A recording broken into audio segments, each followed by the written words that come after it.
welcome to Griffon Update. I'm Brooke Anderson. And I'm Tommy Marshall. Griffon Update is our student-produced digital magazine show bringing you news, sports, and information from Missouri Western State University and the surrounding region. During each program, we will present an in-depth look at the people, places, and events that make Missouri Western and the Northwest region of Missouri a great place to call home. On today's show, we'll take you on a tour of what Family Weekend looks like here at Missouri Western State University. We'll also give you the inside scoop on a new local restaurant that's putting a unique spin on a classic dish. And of course, Amari Martin will join us for her sports report. But first, let's learn more about a $1 million grant that Missouri Western's biology department has been awarded. Whoa, $1 million? That's right. Reporter Jesse Edson has the story. $1 million bacteria has taken over Missouri Western's biology department. A group of researchers has been granted over $1.1 million by the National Science Foundation to conduct research. This is the largest grant in the university's history. For students like Shelby Herner, who have worked on this project, the grant provides recognition for the hard work they've done. It makes me feel really accomplished. Like that's a really cool thing that I'm part of a program that is so outgoing and like so on the cutting edge of everything, and I'm just an undergraduate student. Like I'm not even a graduate student yet, and I'm already like doing stuff that no one else has ever done before. So the research is being headed by Todd Echtel and Jeffrey Poet. The two are leading a team of students who will be continuing research into the field of synthetic biology. And synthetic biologists, ourselves included, make large collections of parts, DNA parts, genes, and elements that control how genes function.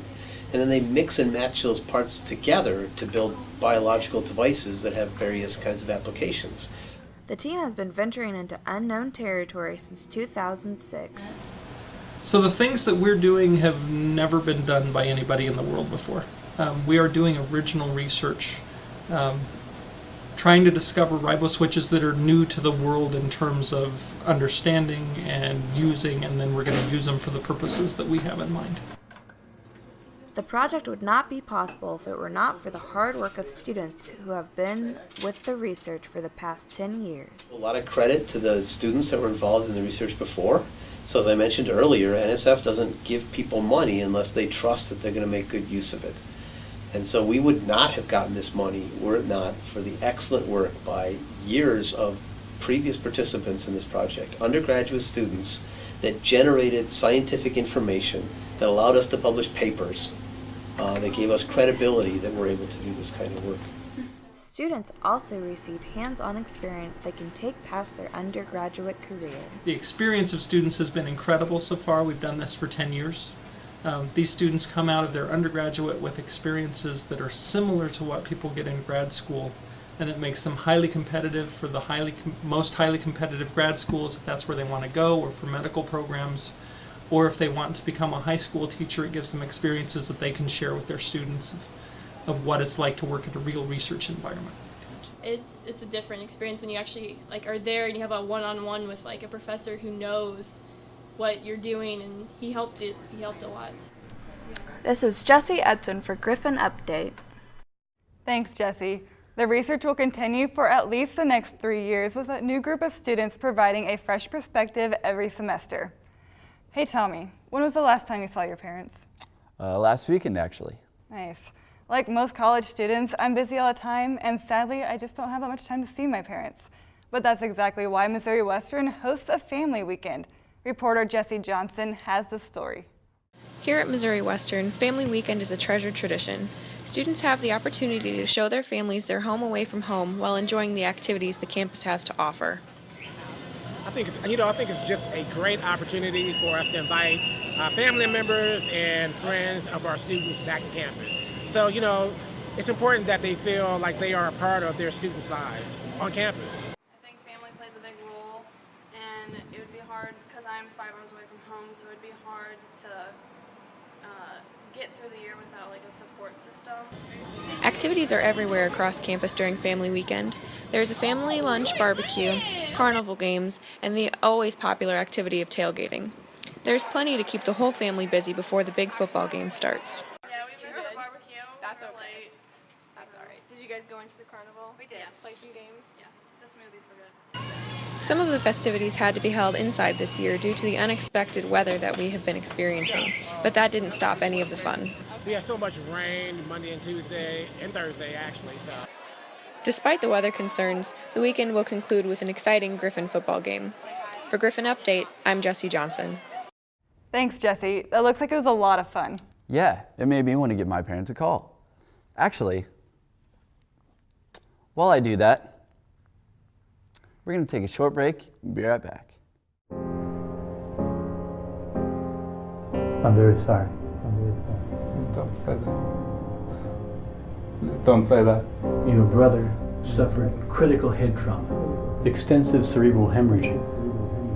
We did everything we could. I'm sorry we couldn't save him. It's all my fault. Shouldn't have driven. You should have left the driving to someone else. The test showed a significant level of alcohol in your blood. We've contacted your family. They should be arriving shortly.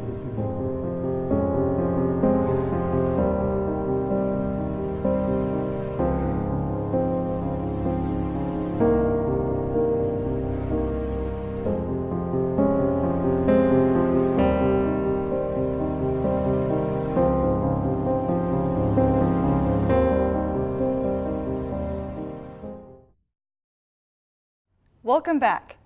So Tommy, how do you feel about ramen noodles? I eat them so much. That's healthy for you. For others like Tommy who eat them every day, you'll definitely want to check out Komatsu Ramen.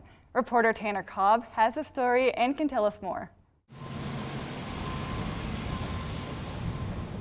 Komatsu Ramen is a brand new ramen noodle restaurant that's located at 724 Felix Street in downtown St. Joseph. It's been open for around a month now, and I went down there with an exclusive first look at the franchise and what it means for the great community in the St. Joseph area. Yeah, actually we have two restaurants here. One is a fresh oyster bar that has high-end cheese plates, charcuterie plates, shrimp cocktail, chicken liver mousse, a whole bunch of just really fun stuff. And then over here we have ramen bowls, pork belly buns, steak buns, chicken buns, and some shaved ice, and full bar on both sides, cocktail. It's good stuff. It's fun. It's nice having a different kind of cuisine in St. Joe, just because it's cool to diversify and get out of the whole, like franchise restaurant kind of thing. Something locally owned, something unique. It's what this town needs, especially downtown. It's awesome. Ramen's awesome. If you've ever had ramen, it's traditional ramen is one of the most enjoyable experiences you'll ever have in a single bowl, my friend. So there you have it. Komatsu Ramen is a very up-and-going restaurant that is just awesome. You should all go check it out if you're ever in the area. You heard it here on Griffon Update. This is Tanner Cobb. Thanks, Tanner. That definitely looks like my kind of restaurant. Komatsu Ramen is located in downtown St. Joseph at 724 Felix Street. So guess what, Tommy? What? It's fall, and you know what that means? Pumpkin spice? Close. It's pumpkin patch season. All across the St. Joseph area, pumpkin patches are opening for business. I actually got the chance to talk with one business owner about what he has in store for the season. Pumpkins, hayrides, and hot apple cider. You know what that means? Fall is here again, and many businesses in St. Joe and the surrounding areas are finding ways to celebrate the season. As for students, if you're looking for something festive to do, head down to Hunt's Orchard, where fall is around every corner. Right now we're getting ready for the pumpkin rides, and this weekend we're hoping it'll be a big weekend for the kids and everybody to get to go out to the pumpkin patch, and we've got several activities for them to do while they're here. The orchard recently went through a change of ownership, but that hasn't affected their business in any way. In fact, Miller explains that business has been going well for them, and he hopes to see it pick up more throughout the month of October, when the orchard will host a variety of activities. All trying to learn the new ropes, and it's been going relatively well for a bunch of new people. It's a nice, relaxed, friendly atmosphere to work in, and it's lots of fun to learn about the apples and different types of fruit. The Orchard grows many of their own products, such as the Jonathan apples that are used to make their famous hot apple cider, a recipe passed down from the previous owners. Other products found on their shelves range from jams to cheeses to pumpkins and popcorn. Right now, we make cider once a week, and that seems to be a lot of people come in for the cider. And of course, we have a lot of varieties of apples ready right now, and of course the pumpkins, and we sell jerky, a little bit of variety of all the garden stuff we can get local. Hunt's Orchard prides itself on being family-oriented. They want their customers to leave with a smile on their face and memories to share with friends. I hope that you're more friendly and they want to, come back and see us because we appreciate them coming in. Well, we want it to be a fun family atmosphere for all the kids and stuff, and hopefully they all enjoy it. Hopefully like it and come back. If hayrides, mazes, and delicious apple cider doesn't get you in the mood for fall, I'm afraid that nothing will. To find out how you can join in on the fun, visit Hunt's Orchard on Facebook or just stop by. Reporting for Griffon Update, I'm Brooke Anderson.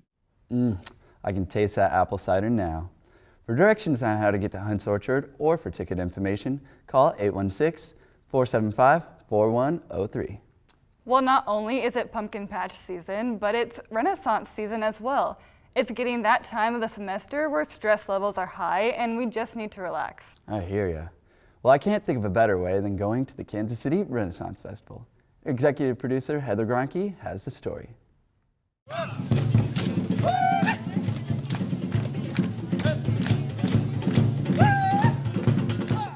Of the current 165 booths and 13 stages, this is but one of the many attractions guests get to enjoy at Kansas City's annual Renaissance Festival.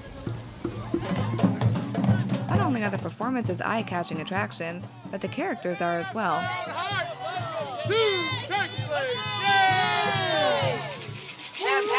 A fair filled with such colorful and bubbly actors, it comes as no surprise that audience participation is welcomed and even encouraged. You can be whatever you want, and everyone fits in. Like if you're dressed normally, you're the weirdo. A tradition since 1977, the Renaissance Festival features over 150 various vendors' work, many of whom sell their crafts and artwork. And I am more of a crafter, so I appreciate when people come to this fair and support us. It's a business. Without them, we wouldn't be here. The greatest thing about the Renaissance Festival, however, are not the little shops, but the oasis it can be for people who just need to get away and have a little fun. Renaissance employee Mindy Wilson explains this in further detail. You get to kind of come outside of yourself, and you get to see and play and just allow yourself to relax and have fun. What's more fun than throwing an axe? These attendees got to relieve a lot of stress and have a good time by throwing either an axe, star, or knife. I got one! Everyone was having a good time, from the players to the friends and family who were cheering them on. Renaissance attendee Christian Wise shared with me his thoughts on the axe throw and just the Renaissance Festival in general. It was pretty difficult. I thought it'd be easier, seeing everybody else do it. I love the tomato throwing. That's probably my favorite thing here. That's a brand new hat, you scumbag! This gentleman, Ryan Lilly, hurls insults while you throw tomatoes at him. We know you didn't go to college on an athletic scholarship. No, I did not. I like the energy that people get when they see people doing something fun. Give them a round of applause! There was even the almighty test of strength, which was a lot harder than it looks. Last but not least, there were elephant and camel rides. Camel ride! The Elephant Page was a pretty big attraction as adults and kids alike were eager to take a ride.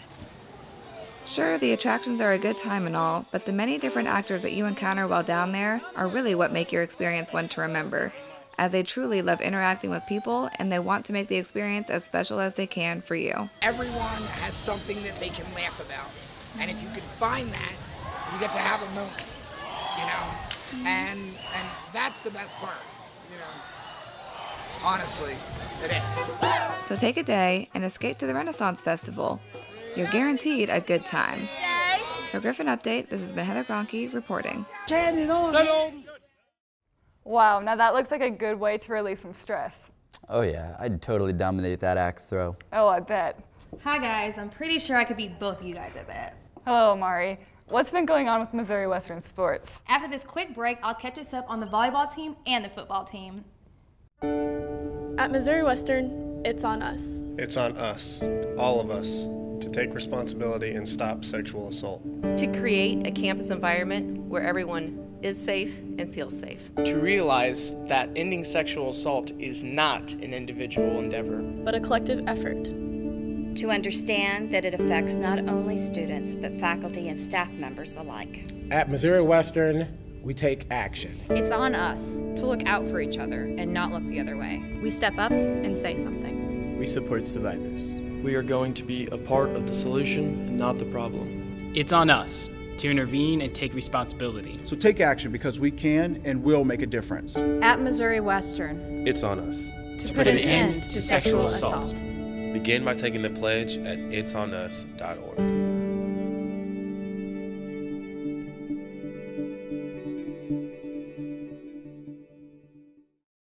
Welcome back to Griffon Update Sports. I'm your host, Amari Martin. After suffering 2 back-to-back losses, the Griffons came back home in Week 5 and dominated Northeastern Oklahoma State. Check out these highlights. After an upset loss in Oklahoma, the Griffons came back home and bounced back with a blowout win to Northeastern State. The Griffons got on the board first. Quarterback Skylar Windmiller dishes the ball off to wide receiver Jesse Dickens for a 53-yard touchdown. The Griffs took the lead early 7-0. Western secondary had a great night as defensive back Ray Winters grabs the interception and nobody's catching him as he takes it all the way to the house. The Griffs were up 38-0 before the Riverhawks responded with a touchdown. Meanwhile, the Griffon defense showed us why they're ranked number 2 in rushing defense, forcing 4 turnovers, 3 interceptions, and a fumble. The Riverhawks were not happy about that as the Griffons dominated and took over the game 45-14. The Griffons will face Pitt State in their next home match.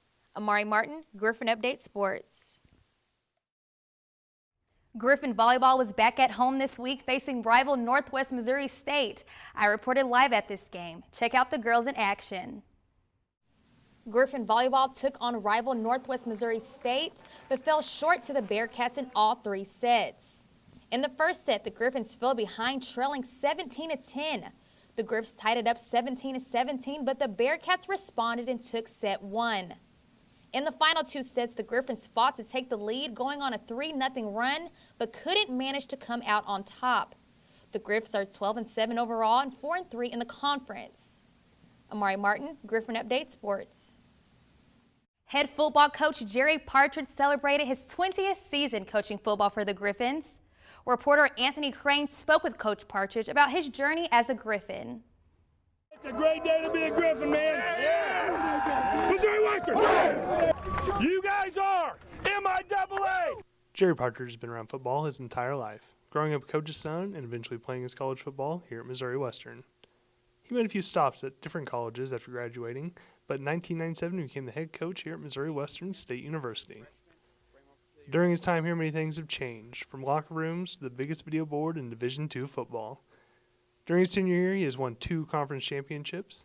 In the 2012 season, they were able to clinch their MIAA title in Maryville, Missouri, home of rival Northwest Missouri State. Missouri Western isn't always recognized as a Division II powerhouse, but one thing that Partridge and his staff has always been able to do is mold players into NFL-caliber athletes.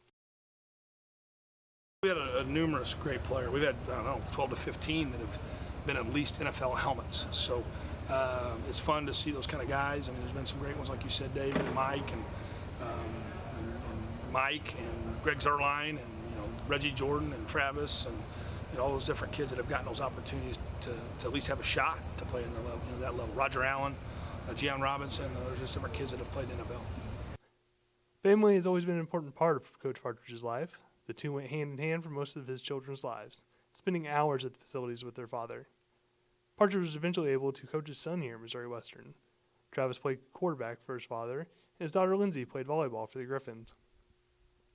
One thing is for certain, The coach is still as passionate about coaching today as he was 20 years ago, and he doesn't plan on stopping anytime soon. As long as they'll have me, I'll probably keep going until I lose my energy. I hope we keep winning enough that'll keep me next year. That's always the goal, you know. His players describe him in a variety of ways. He's definitely passionate. You going businessful? You're done. He's businessful. Businessful. Yeah. Yes, it's like a word. Business Business. oriented, business Serious? serious. When it's a businessful day, he's businessful. Okay. He's intense. Dedicated. Spontaneous. Don't let him fool you, though. He has a funny side to him. And when he was in the tubs because of his Achilles, and so he was like just in there, and that was the last person that people expected to be in the tubs, seeing Coach P with no shirt on in swim trunks. I tweeted about going to Vegas this summer with him, and I actually invited him to Vegas. I don't know if he wanted to go or not, but he put some laughing faces. I think inside he wanted to go. I don't think he could though. I think Twitter's probably his funniest thing. Last year during the Royals playoff run, and they had all those extra inning games, I had tweeted something the night before a game at like midnight because they were playing so late, and he tweeted back and was like, "You need to go to bed." I was like, "Yes, sir," you know. And this is Anthony Crane for Griffon Update Sports. For more information on Griffon Athletics, check out gogriffons.com. Thanks, Amari. Well, that brings us to the end of our program. You can watch our show on MWSU TV Channel 12. You can also catch us on the Griffon Update Vimeo and YouTube channels and the Missouri Western Student Media homepage. For all of us here at Griffon Update, thank you for watching.